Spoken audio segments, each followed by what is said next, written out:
हम दारवेलो में मौजूद हैं और ये जनाब सैयद असगर अली शाह साहब का ऑर्चिड है। ये मैंगो स्मार्ट ट्री सिस्टम है जो काफ़ी हद तक जो है इसके पौधे डेवलप हो गए हैं। यहाँ भी शदीद बारिशों की वजह से पिछले साल जो है वो काफ़ी पानी भी खड़ा रहा और जो छोटे पौधे थे, आप ये पूरी लाइन देख रहे हैं कि ये जो हैं बारिश से काफ़ी ज़्यादा डिस्टर्ब हुए। लेकिन ये सिंदड़ी का एक ब्लॉक है हमारे पास और जो पौधे अच्छे डेवलप हो गए हैं उनके ऊपर ये फ्रूटिंग भी थी। आप ये इसकी यहाँ से ये देखें चला, तो ये फ्रूटिंग है इसके ऊपर बहुत अच्छी। यहाँ पर भी है ये इसके, और ये तकरीबन जो है ना 500 ग्राम से लेके और 600 ग्राम 700 ग्राम तक का एक दाना है। तो इट मीन्स कि अगर हम यहाँ पर 10 किलो आम अगर हमने एक पौधे से लेना है या हम 20 किलो आम लेना चाह रहे हैं, तो 20 किलो आम के लिए हमें अगर 40 आम मिल जाते हैं, जो कि बहुत आसानी से इतने बड़े साइज़ के पौधे से मिल जाते हैं। तो ये इस वक्त भी यहाँ पर 40 के करीब आम जो है वो लगे हुए हैं, तो उससे जो है हम एक अच्छी प्रोडक्शन जो है वो ले सकते हैं। यहाँ पर काफ़ी बेहतर सूरत हाल है इसकी। अब हमने एक तो हाइट क्या रखनी है ये, क्योंकि हमारा तकरीबन ये 15 फुट का फासला है और लाइन टू लाइन, और ऐसे ये 5 फुट है। तो 15 ज़रा 5 फुट है, इसका मतलब है कि एकड़ में हमारे पास तकरीबन 580 पौधा है। और ये इस यहाँ पर हम जो हाइट है इसकी वो 10 फुट पर लेके जाएंगे।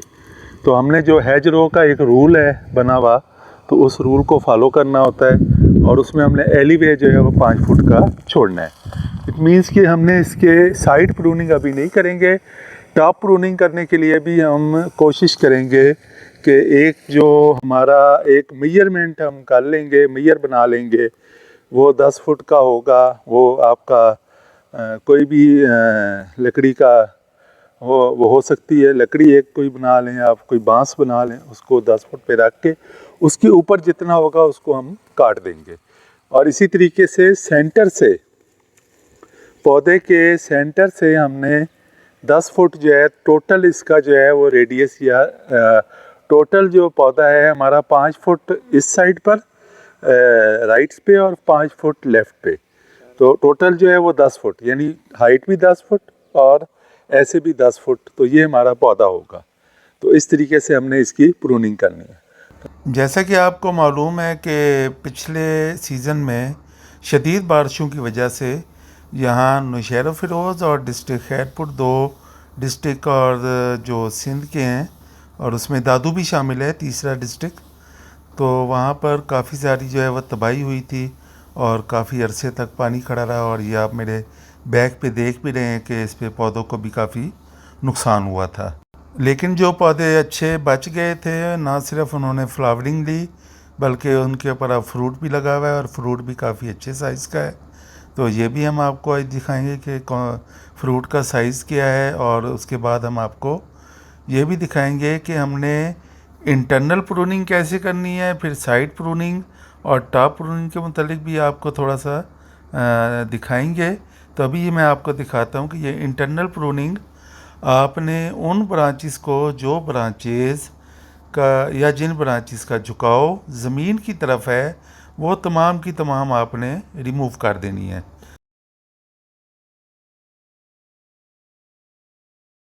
रिमूव करना है और उसके साथ साथ पौधे की साइड और टॉप प्रूनिंग भी करनी है।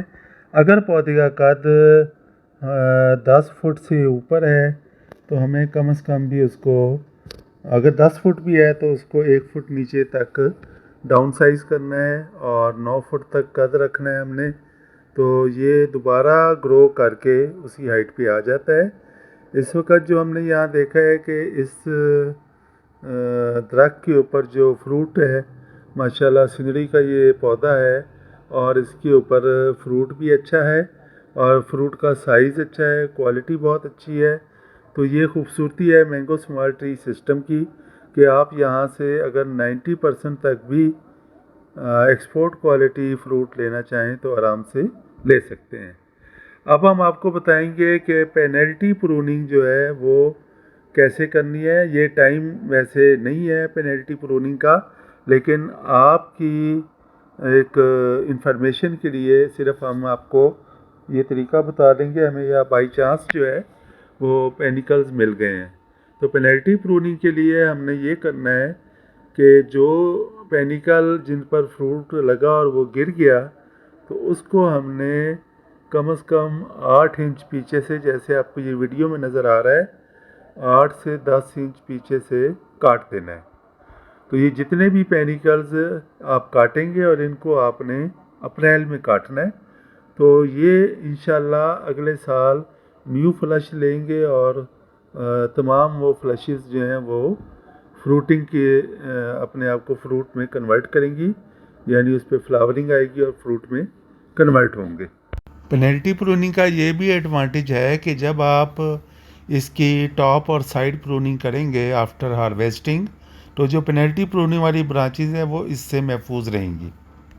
मैं अपना दलबेलों में और असगर अली शाह साहब का फार्म है। मेरे साथ ये माली हैं जाहिद, इनको भी हमने अपनी इंस्ट्रक्शन दे दी हैं, और दूसरे हमारे साथ हैं जीशान साहब। तो जीशान साहब भी माशाल्लाह समझदार हैं, पढ़े लिखे हैं, तो उनको भी हम बता रहे हैं। एक तो आप ये सारा देख रहे हैं कि ये जितनी घास है ना, तो ये ऑर्चर्ड में जब ये घास होगी या किसी भी फसल में, तो वो फिर आपका कंपटीशन हो जाएगा खुराक का पौधे के साथ।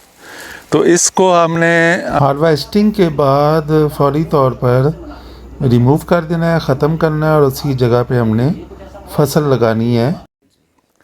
जब हमारे पास इस ज़मीन को हमने जो है ना ऐसे छोड़ना नहीं है, नंगा नहीं छोड़ना।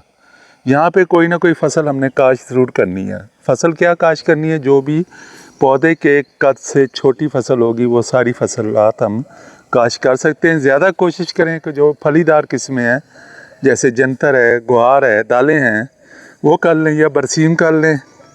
इवन आप गंदम भी यहाँ पे काश्त कर सकते हैं, क्योंकि आपका पानी का अलहदा सिस्टम भी बना हुआ है। तो एक्सपोर्ट क्वालिटी के लिए हमने आपको कल भी बताया था, अच्छा आम सेलेक्ट करना होता है और इसको हमने काटना है, तो इसको हमने 3 से 4 इंच की डंडी के साथ काटना है। तो ये आप पकड़ते जाएं, ठीक है। इसी तरीके से ये आए,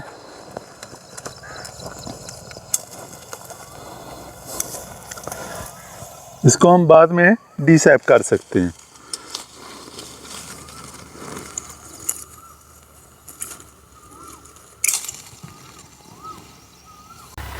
इस आम की जो ये वाली शेप है बिल्कुल परफेक्ट शेप है, बिल्कुल आपका एक्सपोर्ट के ऊपर हर चीज़ के ऊपर ये परफेक्टली पूरा उतरता है। साइज भी, और कुछ आम ऐसे होते हैं जो हाथी की तरह मुड़े हुए होते हैं। अच्छा, कुछ आम होते हैं जो कि ये जीशान, ये पकड़ लें आप, ये आपको अभी दिखा रहे हैं। तो कुछ मुड़े हुए होंगे, एक आम बीच में, इसका ये ऊपर वाला साइड के जो आम है ये दे, वो इस तरीके से जो ये आम की जो शेप है ना, ये आप देख रहे हैं, ये भी सिंदड़ी है।